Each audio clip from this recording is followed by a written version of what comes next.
안녕하세요. 꿈꾸는 교회 디아스포라들의 새벽 이슬강을 시작하겠습니다. 다 같이 기도드리겠습니다.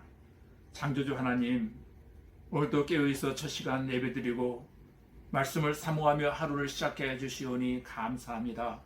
오늘도 사모하는 모든 성도들에게 성령 충만함을 허락하여 주시고 허락하신 한날이 평안과 기쁨으로 가득한 한날이 되어지기를 원합니다.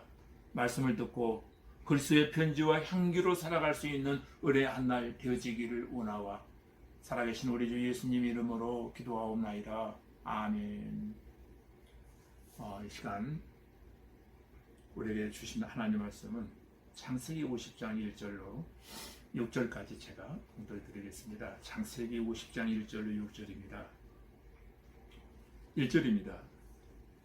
요셉이 그의 아버지 얼굴에 굽으려 울며 입을 맞추고 그 수중들은 의원에게 명하여 아버지의 몸을 향으로 처리하게 하며 의원이 이스라엘에게 그대로 하되 40일이 걸렸으니 향으로 처리하는 데는 이 날수가 걸리며 애굽 사람들은 70일 동안 그를 위하여 곡하였더라. 할렐루야. 돌아가신 한날이 영혼도 잘되고 범사도 잘되고 육체도 강건해져가는 은혜의 한날이 되어지기를 주님의 이름으로 기도드립니다. 이제 오늘은 창세기 마지막 50장에 도달했습니다. 시작한 지가 엊그제 같은데 벌써 창세기를 마무리해야 할 끝자락 마지막 시간을 맞고 있습니다. 오늘 마지막 제목 50장은 야곱의 장례식과 요셉의 죽음이라는 제목으로 함께 은혜를 나누려고 합니다. 여러분, 50장은 이렇게 끝이 나고 있습니다. 야곱이 죽은 다음에 애굽 사람들은 70일 동안이나 야곱을 위해서 애곡하였다라고 말합니다. 그 당시 몸을 썩지 않게 하기 위해서 의사들이 몸에 향재료를 넣어야만 하는데 그 기간이 무려 40일 정도 걸렸다라고 하니까 여러분 상당히 긴 기간이죠. 70일장을 했으니 얼마나 많은 시일이 걸렸을까요? 또 돈은 얼마나 들어갔을까요? 아마 많은 돈을 썼을 것입니다. 아마도 이것은 요셉이 국무총리가 되었기에 가능한 일이기도 하고 실제로 요셉은 부모님과 형제들을 후손까지도 물질로 크게 봉양하고 섬겼던 인물로 생각이 되어집니다. 가족을 살리기 위해서 물질을 아까워하지 않았다는 겁니다. 그리고 70의 애국의 기간이 지난 다음에 요셉은 바로에게 아버지를 가나안 땅에 장사 지낼 수 있게 해달라고 요청을 하게 됩니다. 맹세한 대로 내 아버지를 장사하라고 왕의 허락을 드디어 받게 되어집니다. 이제 요단강을 건너 가나안 땅에 도착하여 요셉은 아버지 유언대로 아버지를 위해서 7일 동안 애국을 합니다. 야곱의 아들들은 아버지의 명을 따라 가나안 땅 마므레 앞 막벨라 굴에 장사하게 되었습니다. 장사를 지낸 다음에 형들이 요셉에게 엎드려 절을 하면서 우리는 당신의 종입니다 하면서 두려워하는 장면이 나옵니다. 그럴 만한 이유가 있겠죠. 19절부터 21절까지 보면 요셉은 형들을 위로합니다. 형들을 두려워하지 마십시오. 내가 하나님을 대신하겠습니까? 20절을 보시면 뭐라고 말합니까? 당신들은 나를 해하려 하였으나 하나님은 그것을 손으로 바꾸사 오늘과 같이 많은 백성의 생명을 구원하게 하시려 하셨나니 두려워하지 마십시오. 내가 당신과 당신의 자녀를 기르겠나이다. 아멘. 참 아름다운 장면이죠. 두려워 떨고 있는 형제들에게 간절한 말로 위로합니다. 과연 요셉은 그 후 54년간이나 애굽에 살면서 그 모든 형제들을 섬깁니다. 그 가족들을 지켜줍니다. 보호합니다. 그리고 그 자손들에게 많은 도움을 아낌없이 선사합니다. 22절부터 26절까지는 짤막하지만 요셉의 유언과 죽음을 말씀하고 있습니다. 요셉은 그의 아버지의 가족들과 함께 애굽에 거하여 110세를 살게 되었습니다. 야곱이 죽었을 때 그의 나이 요셉은 56세쯤 되었습니다. 그 후에 이제 54년간이나 더 살다가 하나님의 부르심을 이제 요셉도 받게 되었다는 겁니다. 그리고 요셉은 에브라임의 자손 3대를 보았다고 성경은 기록하고 있습니다. 므낫세의 아들, 마길의 아들들도 요셉의 스라에서 양육이 되어지곤 했습니다.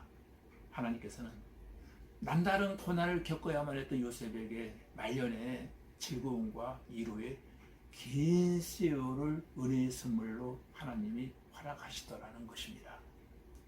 그리고 요셉은 자신이 죽게 되면 하나님 반드시 당신들을 돌보아 줄 테니까 당신들은 여기서 내 해골을 메고 올라가겠다고 대답하라고 유언을 하게 됩니다. 그리고 요셉은 110세를 일기로 하나님 품으로 돌아가게 됩니다. 사람들은 그의 몸을 방부 처리하였고 애굽에서 입간하였습니다. 여러분, 창세기 50장을 통해서 우리가 깨닫게 되는 것은 바로 그것입니다. 우리 인간의 죽음에 대해서 생각해야 된다는 것입니다. 천년 만년 사는 생명체가 아니잖아요. 창세기는 하나님의 첫사람을 창조하신 것부터 시작해서 이스라엘의 선조 야곱과 요셉의 죽음의 기사를 마지막으로 끝이 나고 있습니다. 본문을 통해서 인간은 다 죽는다는 것을 우리에게 말해주고 있습니다. 히브리서 9장 27절에 보면은 그렇게 말하잖아요. 한 번 죽는 것은 사람에게 정하신 것이요 그 후에는 심판이 있으리니 했습니다. 성경의 말씀입니다. 여러분,